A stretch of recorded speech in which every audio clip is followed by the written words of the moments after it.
There is a type of man that everyone respects on the surface. Intelligent, articulate, capable.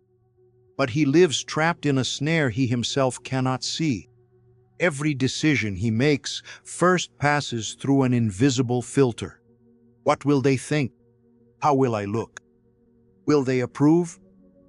And the worst part is not that he does this. The worst part is that he does it without realizing it. Because the need for approval does not appear as weakness. It appears disguised as responsibility, as consideration for others, as social intelligence. And while he believes he is being strategic, he is being controlled by people who may not even be thinking about him. The Stoics had a name for this state. It wasn't weakness. It was voluntary slavery. And the most brutal part of this story, the more intelligent the man, the more sophisticated the prison becomes. Because he uses his own intelligence to justify every bar. Let me tell you something most men will never admit out loud. There is a version of you that makes decisions every day. Chooses what to wear, what to say, what to post, what to silence. And that version is not responding to what you want. It is responding to what you imagine others expect. It is not obvious weakness, not visible insecurity. It is something far more sophisticated than that. It is an internal system that was installed so early that you mistake it for your own voice. It begins in childhood, just like that. A boy learns that when he pleases, he receives approval. When he displeases, he receives rejection. And his brain, which is there trying to survive and fit in, learns the lesson faster than anything taught in school. Adjust behavior, receive approval, avoid rejection. That is not trauma, it is adaptation. The problem is that this adaptation was made for an 8-year-old boy trying to navigate the opinions of parents and peers. And that system never got updated. So the 30, 40-year-old man is still running the same program, still adjusting what he says depending on who is in the room, still moderating his own opinion to avoid friction, still feeling that contraction in his chest when someone disagrees with him in public. And intelligence, which should be the way out, becomes the problem. Because an intelligent man does not easily accept that he is being controlled. So he creates sophisticated narratives to explain his behavior. I'm being diplomatic. I'm reading the room. It's not insecurity, it's strategy. And each narrative is convincing enough for him to believe it himself. This is what makes this trap different from any other. It uses your greatest strength against you. A less intelligent man realizes faster that he is bending. The intelligent man builds an elaborate argument for why bending is the correct decision, and goes through life thinking he is choosing when he is obeying. There is a question that separates free men from trapped men. It's not about money, not about status, not about achievements. It is this: when was the last time you made an important decision without thinking about what someone would think? Most men stop at this question, not because they don't have an answer, because the answer makes them uncomfortable, and the discomfort is already the answer.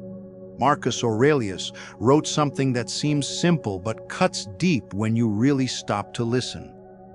He said that the man who needs an audience to act does not act, he is moved.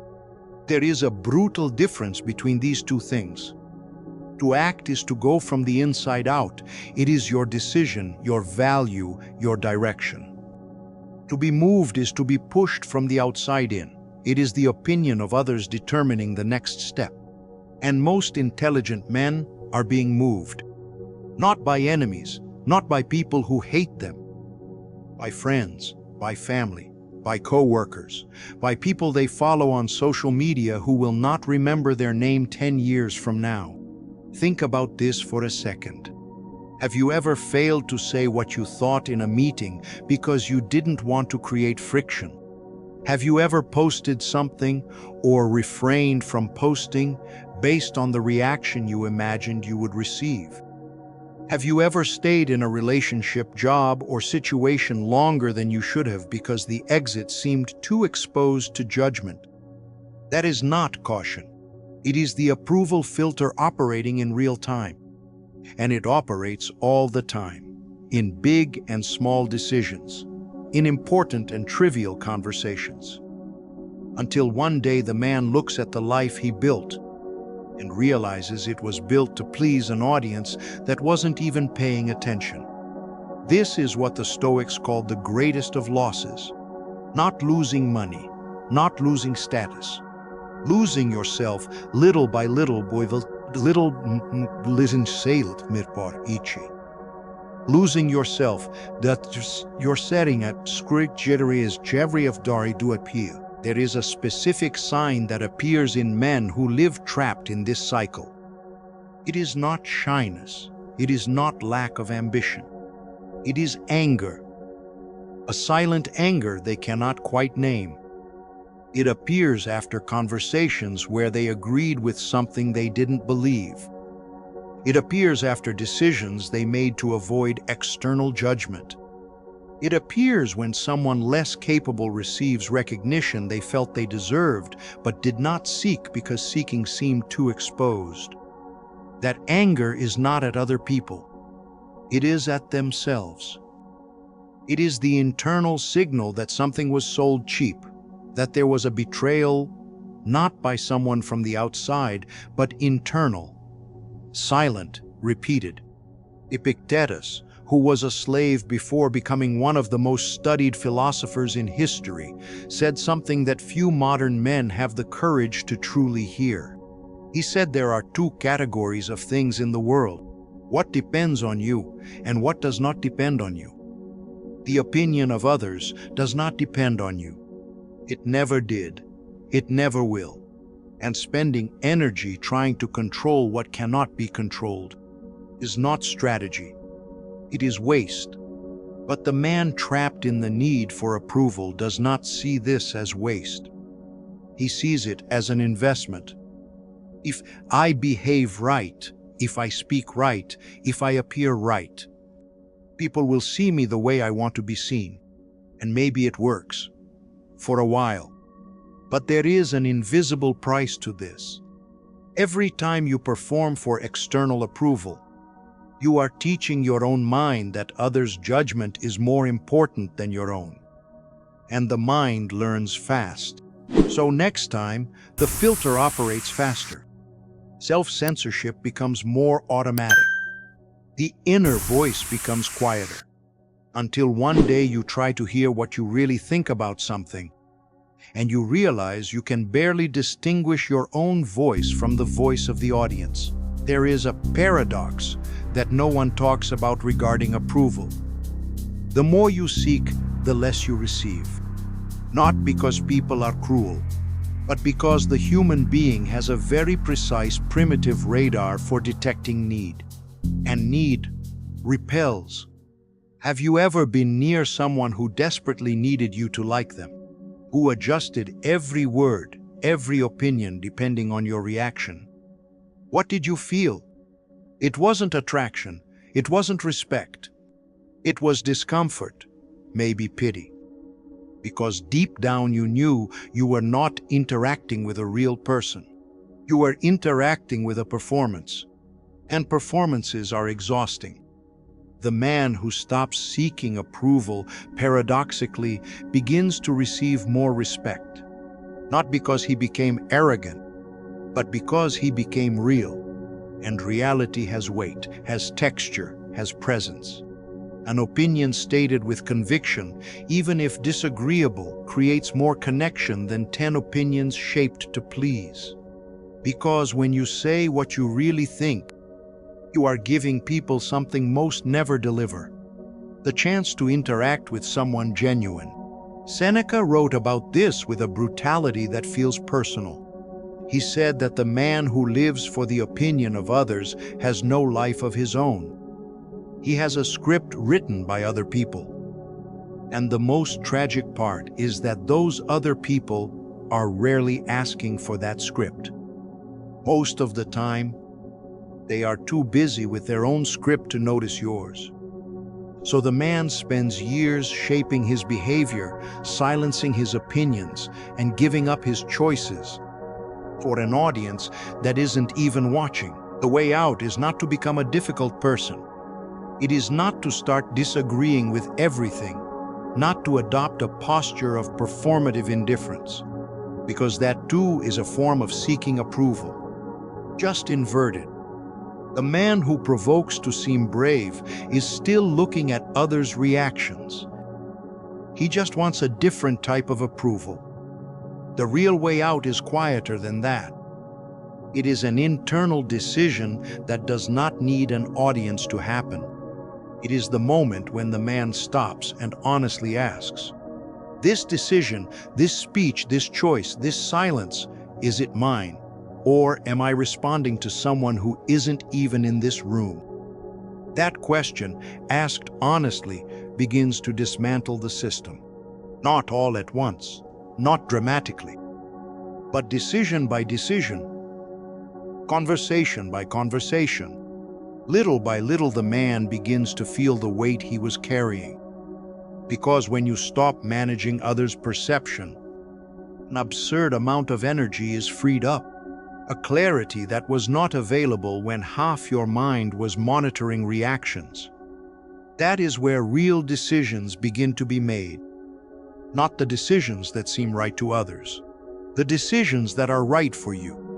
Marcus Aurelius, who ruled the greatest empire in the world and still wrote reminders to himself about not getting lost in others' opinions, said that the only reputation worth protecting is the one you have with yourself.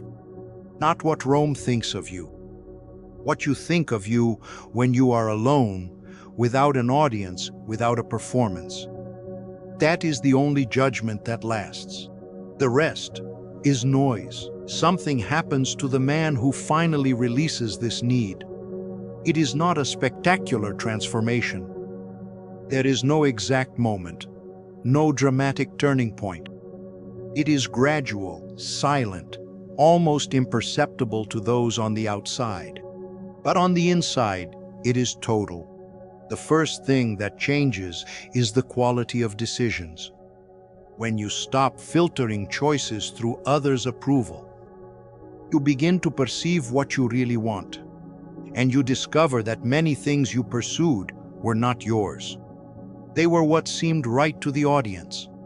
The job you kept because it played well in family conversations.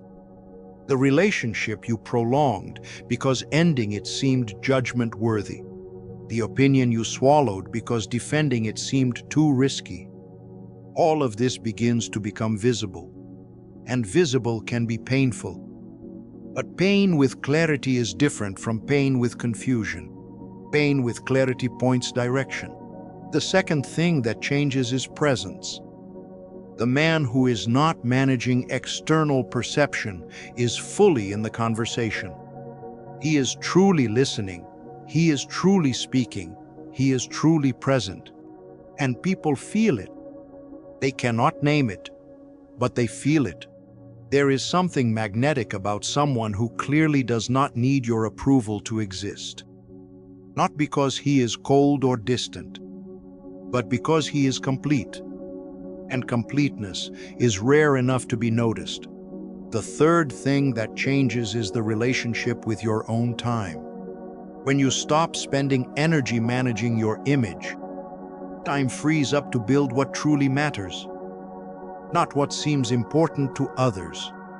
What is important to you? And then the man discovers something that should be obvious but rarely is. That the freest life is not the most displayed. It is the most yours. Let us return to the beginning. To the intelligent man, capable, articulate, who spent years using all that intelligence for the wrong function. Not to build, to manage perception, not to decide, to anticipate judgment, not to live, to appear to be living well. And the cruelest irony of all this is that the people he was trying to impress were too busy trying to impress other people. It is an infinite chain of mutual performance where no one is really watching anyone. Everyone is on stage at the same time. No one is in the audience. The Stoics understood something about this 2,000 years ago that most modern men have not yet assimilated. That the opinion of others is not information. It is noise.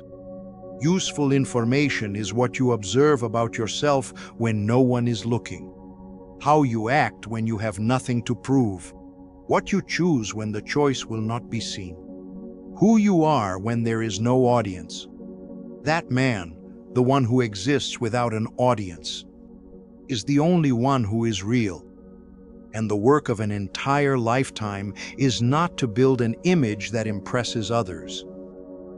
It is to have the courage to be that man in public as well, without asking permission, without waiting for approval, without needing anyone to confirm what you already know about yourself. That is the freedom that no money buys, that no status guarantees, that no external achievement delivers.